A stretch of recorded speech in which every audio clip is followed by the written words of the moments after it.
समीर हजरत मैं आप लोगों के सामने जिस मुल्क को लेकर बयान करना चाहता हूँ वो है अल्लाह का भरोसा।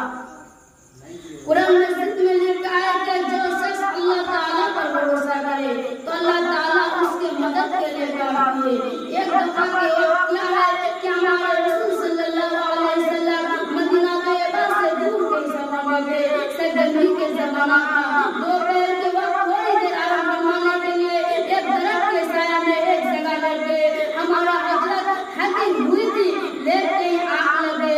एक रात चुपचाप आया और तलवार खींचकर अपना करीब खड़ा हो गया। हमने करने ही चाहा था कि एकदम से हमारे हजरत की आंख खुल गई।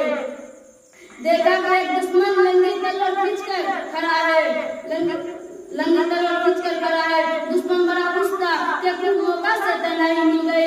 ना उनके हाथों में कोई हथियार है और ना कोई साथी और मददगार है। बड़ी हिम्मत से काफिर ने कहा मैं जब नौका मिली बताओ मोहम्मद तुम्हारा जान कौन बचा सकता। हमारा हजरत ने इत्मीनान से फरमाया अल्लाह। हमारा हजरत की हिम्मत बहादुरी और इत्मीनान को देखकर वो खुद के गए। उसका हाथ कांपने लगा।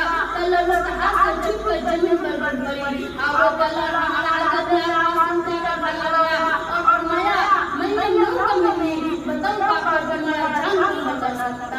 हमारा